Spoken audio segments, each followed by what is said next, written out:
Hey, what's up, YouTubers? It's me again, Brian, aka Gamer55551. Excuse me one second. And I am back with a video game review. And for this review, we're going to be taking a look at The Evil Within 2 for the PS4. Also available on Xbox One and PC as well. And if you're interested in some of the gameplay footage, I'll have a link in the description of this video, though. Sorry, I had to count it. 3 years ago, Tango Games released their first game from the father who created the Resident Evil series and the survival horror game. I think his name is Shinji Mikami. I apologize if I'm saying the name wrong, though. The first one, Evil Within, a game that sort of basically felt like what Resident Evil 5 and 6 were, since that's not a favorite among a lot of people. Especially 6 though. And while the first one had some flaws in some areas though, I definitely enjoyed it though. I felt like it was almost kind of like a spiritual successor to Resident Evil 4, which still remains one of my favorite Resident Evil games of all time. The story was nothing new. It felt like something you heard from the past Resident Evil games before, but it was still a fun, enjoyable game, nevertheless, despite some ups and downs. Fast forward 3 years later, that's my phone, to 2017.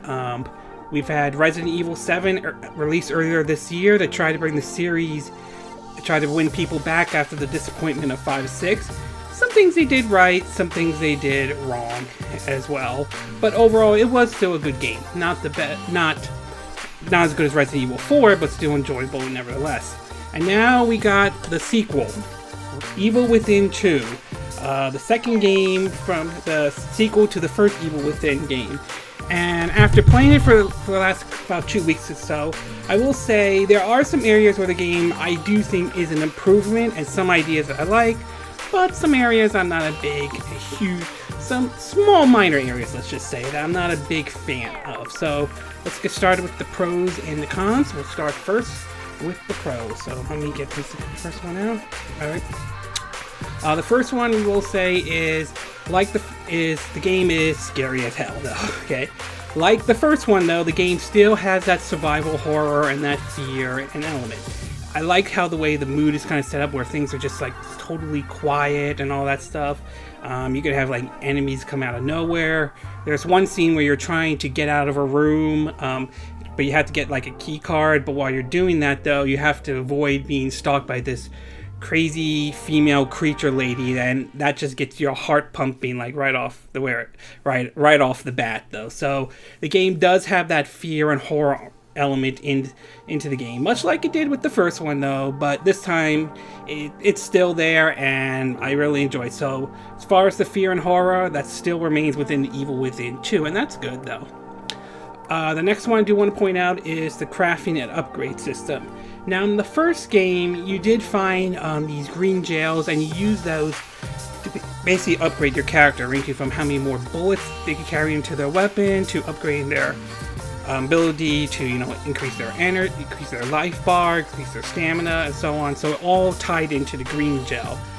This time around, they changed it a little bit, and basically your green gel still is used, to increase your stamina or your health bar, to even increase, better at sneaking or running a little bit quicker. So it's still there, but now they have a crafting system at this point, so where you basically find gear, different things like gunpowder, gears, and so on. You could go to the crafting bench and basically use that to make more bullets, or more ammo to upgrade your weapons though, so you don't have to use your green gels this time around. And I think that's a good thing. I like the idea that they improved the upgrading system from the first game, and that they have a crafting system as well. So basically, good job on that one. I love the new crafting system and the new upgrade system in Evil Within 2. And last but not least, I will say the third and final thing I did like is that the gunplay is still good in the game. It follows a third-person shooter, but still holds out very well. And I like the fact that this time it takes a little bit of a semi-open world approach. I won't go as far as saying it's open world like Grand Theft Auto is, or Fallout, or Agents of Mayhem, or anything like that though, but you move around, you basically look for missions and all. You do that by looking at your walkie-talkie, and sometimes they'll point them out though. Sometimes you'll find missions just unexpectedly, other times you'll use your walkie-talkie to find it though. And there's like tons of hidden stuff to find in the game. Ranging from taking out certain enemies to finding like items, you know, like you said, craft stuff, to even using a key, using the keys where when you go into I think one of the rooms, and you can unlock use that to unlock the lockers to get the items and all that stuff. So, but overall, it's a semi-open world, and I like that approach in the game. And of course, the gunplay is still very good, in fact.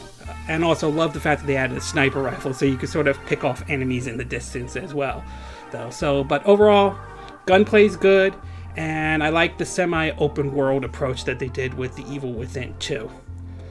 Okay, we're going to take a bit of a break, and when we come back, we are going to get to the cons. And I really only have basically just one con, at least as far as I'm aware of, though. So take a bit of a break, and we will be right back.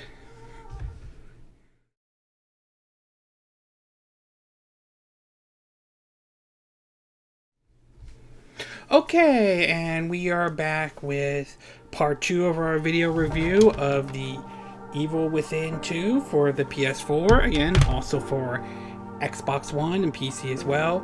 So now that I gave you my pros, I'm going to give you the cons of what I didn't like about the Evil Within 2. And I really only have like sort of just one complaint about the game, at least based on my time with it though. Let me get my notes up.